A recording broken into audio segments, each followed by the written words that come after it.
Hello Fariha. Samreen, अस्सलाम वालेकुम। वालेकुम अस्सलाम। कैसी हो फरीहा? मैं ठीक। यहाँ पे आप क्या कर रही हो? ये मेरी कज़न है, इसकी शादी हो रही है तो बस इसके लिए निकली थी। आप यहाँ कैसे? देखो मैं तुम्हें बताना ही भूल गई, मेरा जो भाई है राहील, उसकी शादी है, बस उसकी शादी की शॉपिंग के लिए आई थी। वाह, ये तो बहुत अच्छी खुशखबरी है। और देखो मैं तुम्हें इनवाइट ही करना भूल गई। मैं तुम्हें कुछ कार्ड्स दूंगी, तुम प्लीज़ मेरे कलीग से डिस्ट्रीब्यूट कर दोगी? जी ज़रूर, मैं ज़रूर दे दूँगी। ठीक। बल्कि मैंने आपसे कुछ बात करनी थी, हम कहीं जाके बैठ जाएं? हाँ ठीक है, चलो उधर चलते हैं फिर।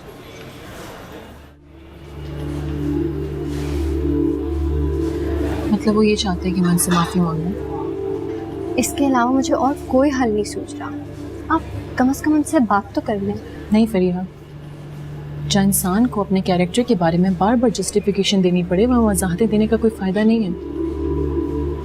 और वैसे भी मुझे इन सारी चीज़ों में भी कोई दिलचस्पी नहीं रही है। लेकिन मुझे भी सब कुछ करना भी नहीं है, मेरा दिल भी नहीं है। और अगर तुम्हारी मुलाकात ज़ावियार साहब से हो ना, तो उनसे ये बात साफ साफ कह देना कि मैं उस घर की दहलीज कभी पार नहीं करूँगी।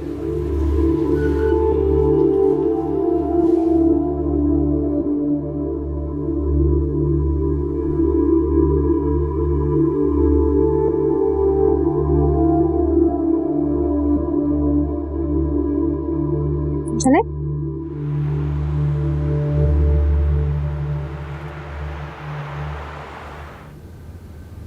देखो रिदा, तुम अक्ल से काम लो। उसकी बहन की शादी पे जाओ, यही वक्त है। उसकी फैमिली में अपनी जगह बनाओ। वो मान जाएगा? ना माने तो क्या फर्क पड़ता है। और वैसे भी तुम्हें कब किसी की परवाह होती है? जो तुम्हें करना होता है वो तुम कर लेती हो। या तो तुम ठीक रही हो, लेकिन फिर यह एक मसला है। तुम्हें पता है कि ये बात मैं समरीन मेरे अगेंस्ट यूज करेंगी। बस कर दो रिदा, मिस अमरीन, सिर्फ अपना सोचो प्लीज। अच्छा अब मैं चलती हूँ, मेरा कुछ काम है।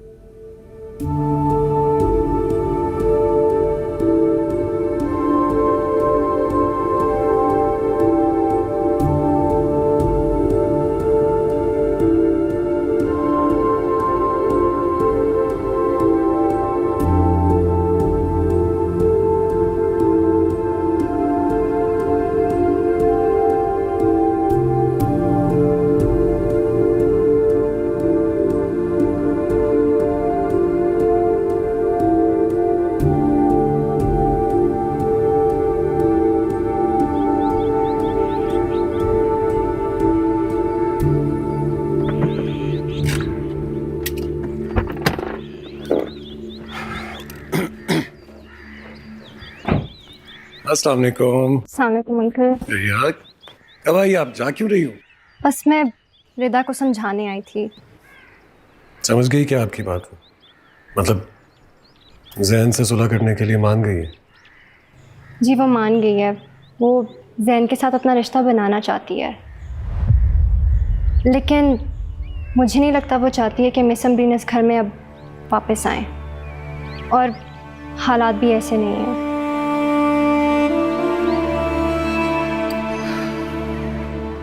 आपकी बात हुई अमरीन से? क्या कहती है वो? नफरत करती है मुझसे?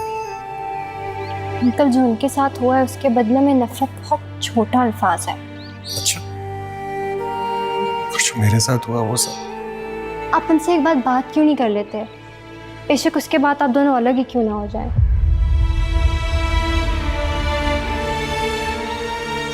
ऐसे मौकों पर बात से बात नहीं होती। जब बात होती है ना तो धुआं उठता है, धूल उड़ाई जाती है। हो सकता है बात करने से आप दोनों को कोई फैसला लेने में और एक तरफ होने में आसानी हो जाए।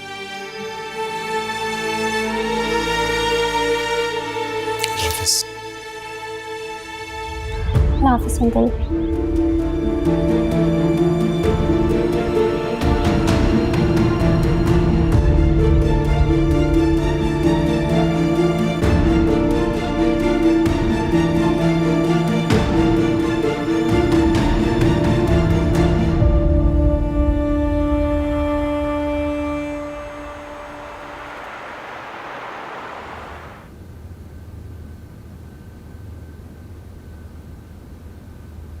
अस्सलाम वालेकुम। वालेकुम अस्सलाम। अस्सलाम वालेकुम अबू।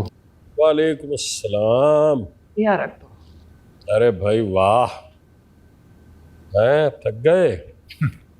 भाई क्या बताऊं मुश्ताक साहब, आज तो बहुत ही थक गई हूँ। उफ, वो आपकी बेटी नजर नहीं आ रही? इधर ही है, उसने कहा जाना है। महरीन, अरे बाहर आओ बेटा, देखो तुम्हारा भाई और तुम्हारी माँ तुम्हारे लिए क्या कुछ खरीद के लाए हैं।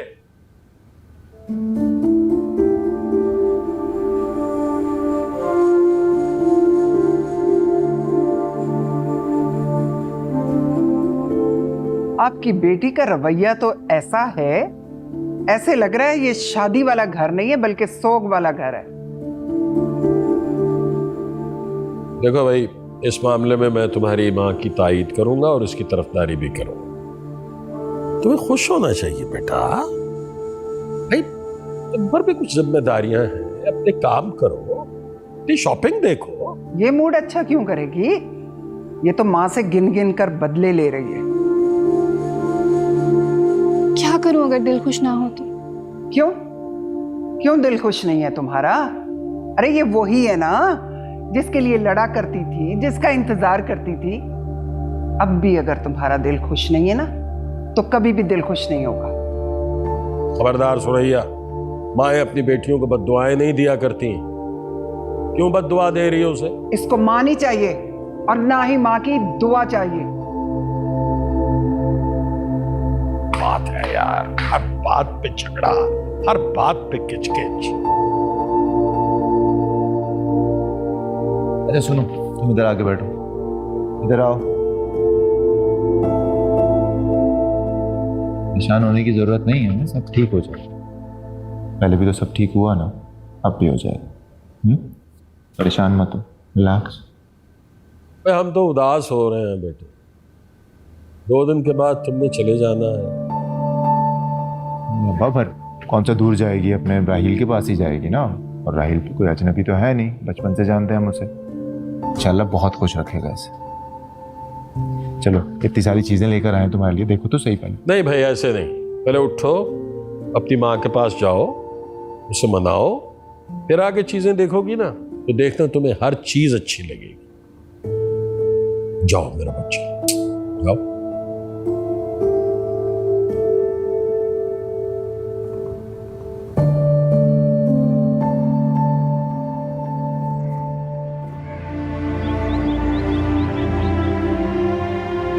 आपको कहती थी सौरभ के बारे में, आप नहीं सुनते थे। सौरभ क्या बातें कर रही हो बेटा? क्या हो गया? तुमने खुद मुझे यहाँ पे भेजा था कि किस किस्म की बातें कर रही हो? Why not? Look at what you are doing in some way. किस किस्म की बातें कर रही हो? तुम्हें सब पता है। मैं बताता हूँ बेटा क्या कह रही है।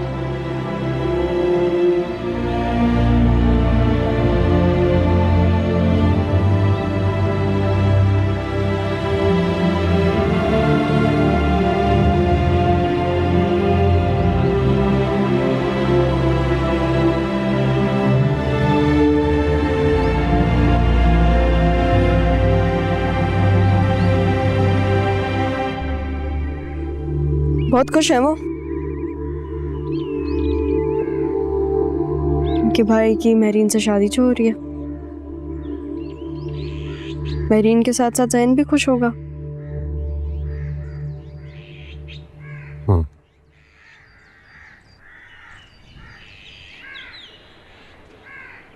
डैड वो आपकी परवाह नहीं करती, वो नहीं आएंगी वापस। तो मैं क्या करूं? ये रिश्ता खत्म करें? इस सिचुएशन को और कितना बढ़ाएंगे आप? ठीक है, तुम जैन से अपना रिश्ता खत्म कर दो, मैं अमरीन से कर दूंगा। डैड इसमें जैन बीच में कहां से आ गया? रिश्ता तो आपका है ना, उसका क्या कसूर है? जैन का ही कसूर है। जिस दिन से वो आया उसी दिन से मेरा घर बर्बाद होना शुरू हो गया। ना तुम उसे लेकर आती और ना ही सारे मसले पैदा होते। डैड जैन ने कुछ भी नहीं किया। पूरी सिचुएशन जो हमारे साथ हो रही है ना, सब जो हमारे ऊपर गुजर रहा है, ये उस औरत की वजह से हुआ है। सीरियसली रिदा, तुम आज भी मुझे इस बात पर कन्विंस करने आई हो कि ये सब कुछ अमरीन की वजह से हुआ? कैसी इंसान बन गई हो तुम? इतना सब कुछ होने के बाद भी तुम्हें चैन नहीं मिल रहा? पहले तुमने अपने बाप का घर बर्बाद किया, यहां तक कि अपना घर बर्बाद कर दिया, और आज भी तुम क्या करना चाहती हो ये समझ में नहीं आ रहा है मुझे। क्या चाहती हो तुम? मैंने आपका घर बर्बाद किया है डैड? मैंने? तमीज से बात करो मेरे साथ। बहुत सहेली मैंने तुम्हारी बदतमीजी, अब नहीं। तुम ही ने हम सब की जिंदगी बर्बाद की है उस दिन से, जिस दिन से मैं अमरीन को इस घर में लेकर आया था। चैन का एक पल नहीं लेने दिया मुझे, सुकून का सांस नहीं लेने दिया मुझे। तो ये सब कुछ तुमने ही किया रिदा, सिर्फ तुमने। उसकी वजह से ये सब हुआ, और आप इस सब का ब्लेम मुझे दे रहे हैं। बहुत खूब डैड, बहुत खूब। हाँ, तुम पर ही ब्लेम आता है। चुड़ैल लगती थी ना वो तुम्हें, बहुत बुरी इंसान थी, तो तुम तो अच्छी इंसान बन जाती, एक अच्छी बेटी तो बनती। लेकिन तुम अच्छी बेटी कैसे बनती रिदा? तुम तो एक बेटी तक नहीं बन सकी।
अम्मी, मैं माफ़ी चाहती हूँ। मैं बहुत सख्त दिल हो गई हूँ, खुशी खुशी नहीं लग रही, जिंदगी जिंदगी नहीं लग रही। क्या करूँ? हाँ, मैं तो तुम्हारी दुश्मन हूं ना। तुम्हारी राह में सारे कांटे मैंने ही तो बिछाए। अम्मी, आप जैसे भी हैं मेरी माँ है, मैं बेटी हूँ आपकी। गलती मेरी हो या ना हो, माफी मांगने के लिए तो मुझे ही झुकना पड़ेगा ना। तुम मत झुको, कोई जोर जबरदस्ती नहीं है। अम्मी, मैं खुद से बहुत मायूस हूँ, प्लीज माफ कर दे मुझे। अपना रवैया देखो, मुझ पे एहसान मत करो। मुझे समझ में नहीं आ रहा मेरे साथ क्या हो रहा है। मेरा दिल मर गया है, प्लीज माफ कर दे मुझे। तुम्हारे दिल को तो अल्लाह ही आबाद करे, मेरे बस की तो बात नहीं रही।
कैसे हो रहा है? मैं ठीक हूँ, आप कैसे हैं? मैं ठीक। मैं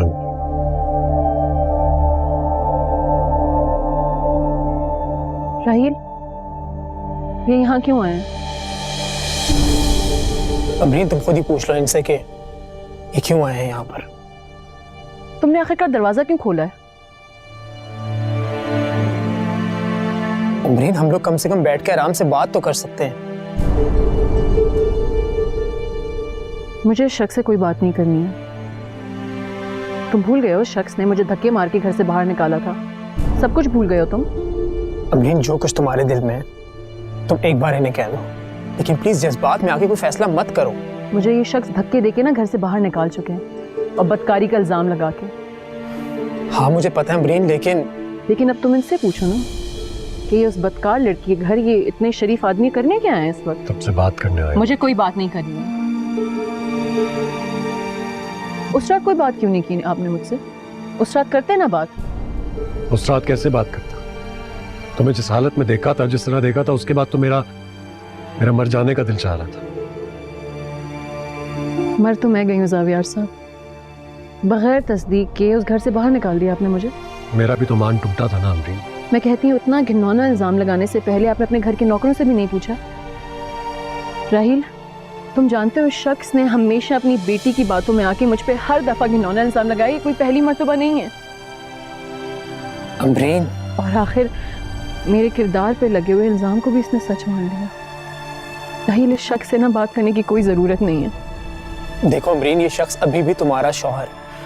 मैं जानता हूँ कि इसने तुम्हारी इज्जत और कदर नहीं की। कितनी बदनसीब हो ना कि मेरे ये शौहर हैं जिन्हें सारी जिंदगी में अपना साहिबान समझती रही। वो तो सिर्फ और सिर्फ धोखा और कुछ भी नहीं। धोखा तो मुझे भी हुआ है। गलतफहमी थी मुझे कि तुमसे आके बात करूंगा तो हमेशा की तरह तुम मेरे साथ चल पड़ोगी, लेकिन बात करना तो दूर की बात, तुम तो मेरी बात सुन भी नहीं रही। क्योंकि बात कहने और सुनने से ना बहुत आगे बढ़ चुकी है। मैं आपके साथ हरगिज घर नहीं जाऊंगी, आप यहाँ से चले जाएं। चलो राहिल। अमरीन मेरी बहन, मेरी बात तो सुनो। मैंने तुमसे कहा चलो अंदर, और आप चले जाएं यहाँ से। चलो चलो।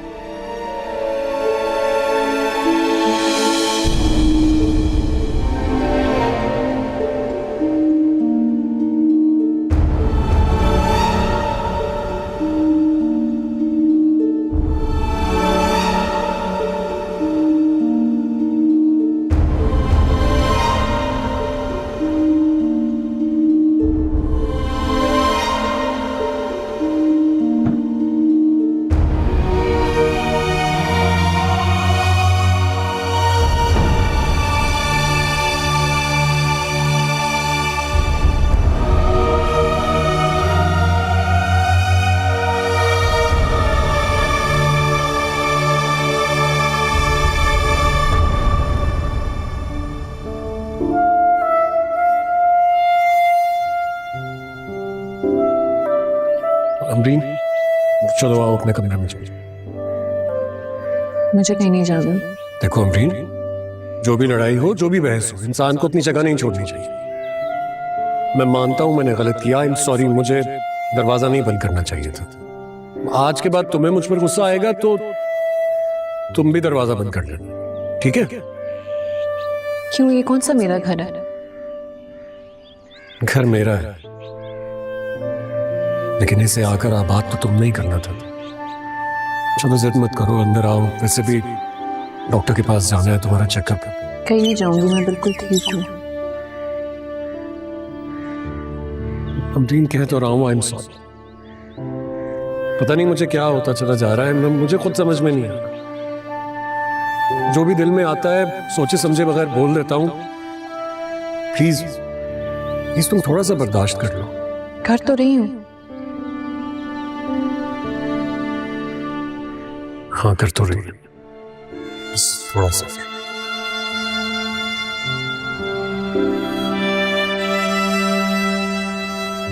तुम्हें लगता है अमरीन तुमने ठीक किया? यहाँ से जाओ, मुझे कोई बात ही नहीं करनी है। तुम जानती भी हो कि इसका नतीजा क्या होगा। तुमने सर फाड़ने से पहले सोचा था कि इसका नतीजा क्या होगा? नहीं, लेकिन उसका कुछ ज्यादा असर मेरी जिंदगी पे नहीं हुआ। लेकिन अमरीन, ये तुम्हारी जिंदगी का सवाल है। नहीं चाहिए ऐसी जिल्लत भरी जिंदगी मुझे। जाओ यहाँ से, नहीं बात करनी मुझे तुमसे कुछ भी। ठीक है अमरीन, चला जाता हूँ। जब तुम होश में आओगी ना, हम तब बात कर लेंगे।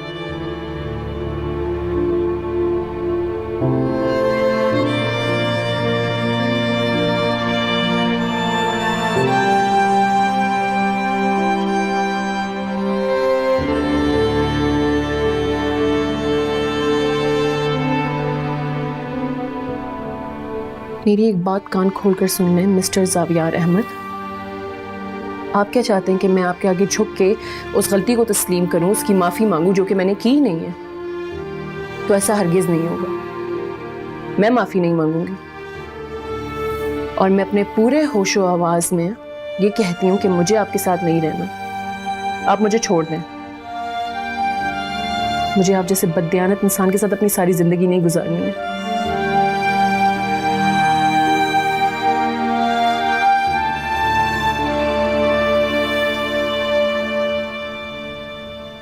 मैं आखिरी बार तुम लोगों से पूछ रहा हूं, उस रात को मेन स्विच किसने बंद किया था? कैसे गई थी लाइट? साहब, मैंने आपके घर का सालों नमक खाया है, मुझे नहीं पता साहब। और तुम? साहब, मुझे भी इस बारे में कुछ नहीं पता। तुम दोनों को नहीं पता तो किससे पता है? ये हमीद कहाँ है? हमीद को बुलाओ। जी साहब।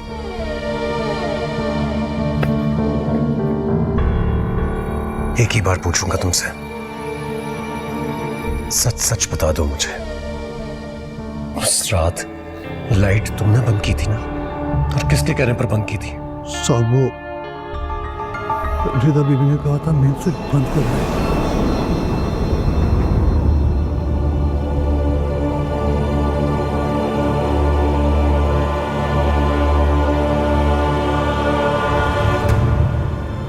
इसको धक्के मार मार के घर से बाहर। जी।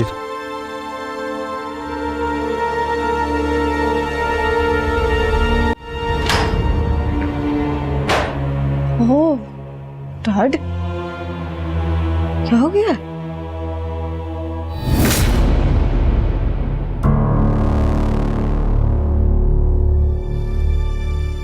शर्म नहीं आती तुम्हें? शर्म नहीं आती? आज मेरा दिल चाह रहा है कि मैं मर जाऊं क्योंकि मेरी तुम्हारी जैसी बेटी पैदा हुई है। तुम अपनी जिद में, अपनी अना में इतनी गिर सकती हो कि अपने ही बाप की बीवी पर इतना घिनौना इल्जाम लगाओ। एक लफ्ज मत बोलना। मुझे अब तुम्हारे किसी एक लफ्ज पर भी एतबार नहीं रहा है। आज तुमने अपने बाप को मार दिया है, मार दिया है तुमने मुझे। मेरी बात नहीं सुनूंगा, नहीं सुनूंगा। तुम सिर्फ मुझे यह बताओ, तुमने ये सब कुछ क्यों किया? क्यों किया बताओ। मैं करीब नहीं आना, दूर। घिन आ रही है मुझे तुमसे, घिन आ रही है मुझे अपने आप से कि मैंने तुम जैसी बेटी को पैदा किया, पाला पोसा, उसके लाड उठाए। कितना ज़ोम था मुझे अपनी तरबियत पर। तुमने मेरे ज़ोम को तोड़ दिया है, हरा दिया है। ज़ावियार को हरा दिया है। ऐसा मत कहो। क्यों ना कहूं ऐसा? क्यों ना कहूं? तुमने जो सब कुछ मेरे साथ किया, कभी सोचा तुमने कि क्यों कर रही हो? सोचा कि तुम्हारे बाप की जिंदगी बर्बाद हो सकती है? क्यों किया ये सब? बोलो क्यों किया, बताओ। सिर्फ तुम ये चाहती थी ना कि मैं छोड़ दूं उसे। छोड़ दूंगा, लेकिन उसके बाद अपना ये चेहरा एक लम्हे के लिए भी मेरे सामने लेकर मत आना। ऐसा मत कहो, मैं मर जाऊंगी। तुम मर जाओ, मर जाओ। तुम मर जाओगी ना तो कम से कम मुझे इन साजिशों भरी जिंदगी से आजादी मिल जाएगी। मर जाओ।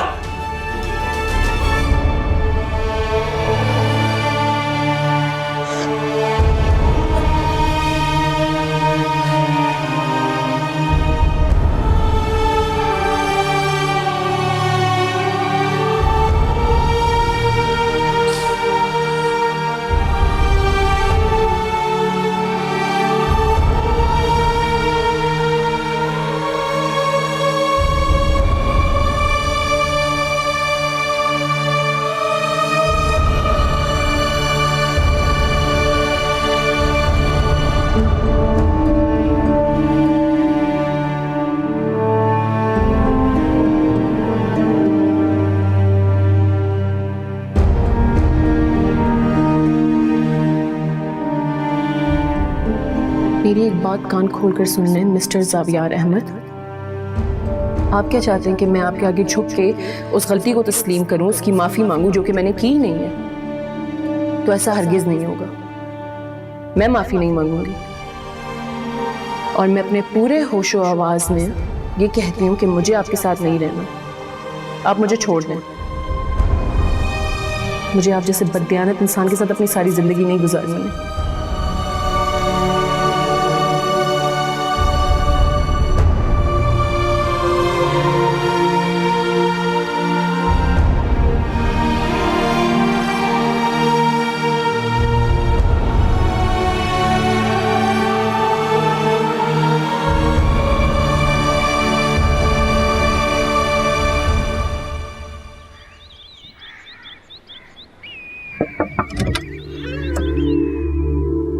रिदा,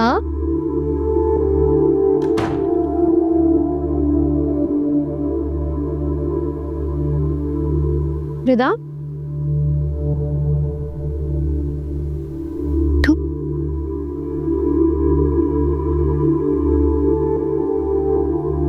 रिदा, तुम्हें बुखार हो रहा है।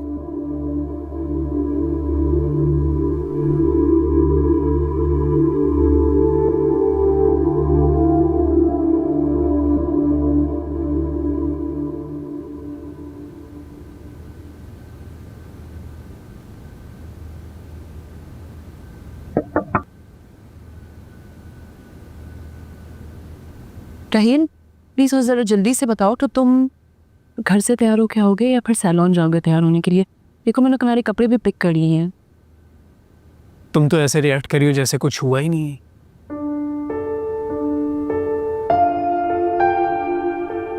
तो क्या करूं? खुश भी ना हो? तुम्हारी शादी है यार। मुझे तुम्हारी फिक्र हो रही है। वो आया था, तुम कम से कम उसे ढंग से बात कर लेती। मैं जानता हूँ उसकी गलती है, लेकिन देखो प्लीज़ मेरा दिमाग ख़राब मत करो। क्यों टाइम वेस्ट करो? तुम्हें सैलून नहीं जाना है? तुम अपनी तैयारी पे ध्यान दो। और कितने ज़्यादा काम है। तुम कब तैयार होके आओगे मुझे बताओ, जल्दी बताओ। अमरीन, देखो तुम बेफिक्र रहो। मैंने तुम्हारे हिस्से के सारे काम कर दिए, सब हो गया। मैं ना बस शाम को पहुँच जाऊँगी, ठीक है? वो मुझे महरीन की तरफ जाना है ना, उसको अपने साथ सैलून लेके जाना है। कहीं उसको ये महसूस ना हो कि उसकी कोई बहन नहीं है। मेरी भी एक ही बहन है और फिलहाल मुझे उसकी फिक्र हो रही है, समझी तुम? हाँ जानती हूँ मैं, लेकिन इस वक्त तुम्हें मेरी फिक्र करने की कोई ज़रूरत नहीं है। क्यों वक्त ज़ाया कर रहे हो तुम? ठीक है, तो मेरी बात नहीं सुनोगी ना? आज का दिन गुजरने दो, कल हम इस पे बात करेंगे। अगर कल के दिन मैं यहाँ पे होंगी तो हम बात करेंगे ना। कोई क्या मतलब? कोई मतलब नहीं है राहील, खुदा के लिए प्लीज टाइम वेस्ट ना करो ना। जाओ जल्दी करो, जाओ जल्दी करो प्लीज। जाना इतना मुश्किल है तुम्हें?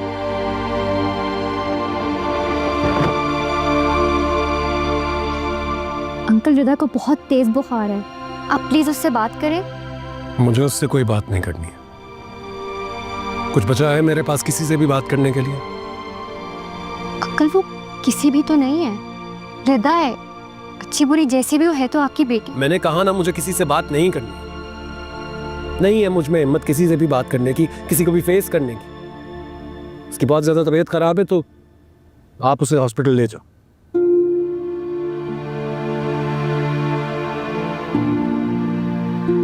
शौकी चाचा, शौकी चाचा, शौकी चाचा। जी साहब। गाड़ी निकलवाइए और इनके साथ रिदा को हॉस्पिटल लेकर जाएं। उसकी तबीयत ठीक नहीं है। और वहां जाकर प्लीज मुझे कॉल कर दीजिएगा, बता दीजिएगा कि उसकी तबीयत क्या है। जी बेटा साहब।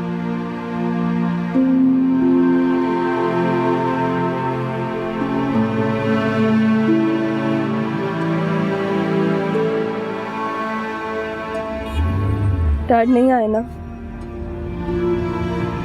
मैं तुम्हें कहा था कि वो नहीं आएंगे। उन्होंने मुझे बोला था कि मैं मर जाऊं। सब ठीक हो जाएगा रिदा, आप फौसला रखो, सब ठीक हो जाएगा।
शौकी चाचा, शौकी चाचा।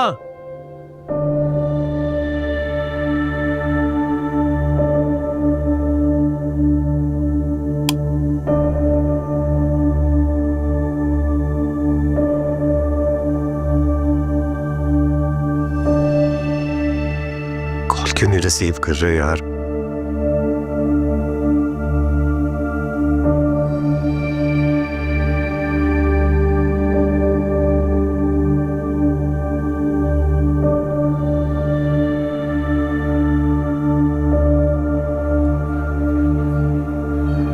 कि मैं गाड़ी से कुछ ही उतार के लग। फरियाद, जवान लेके चलो। कहाँ? उसकी बहन की शादी पे। ज्यादा पागल हो? तुम्हें इतना तेज बुखार था, मुश्किल से ही तो कम हुआ है। उसे एक दफा मुझे उससे बात करनी है। तेरा तुम्हारी हालत ऐसी नहीं है, ऊपर से शौकी चाचा इजाजत नहीं देंगे। शौकी चाचा को मैं देख लूंगी, तुम प्लीज मुझे वहां लेके चलो। अच्छा चलो ठीक है, इस होली में तो तुम नहीं जा सकती, मेरा घर यहीं पे है, तो उधर जाके तैयार होके सकते हैं। चल।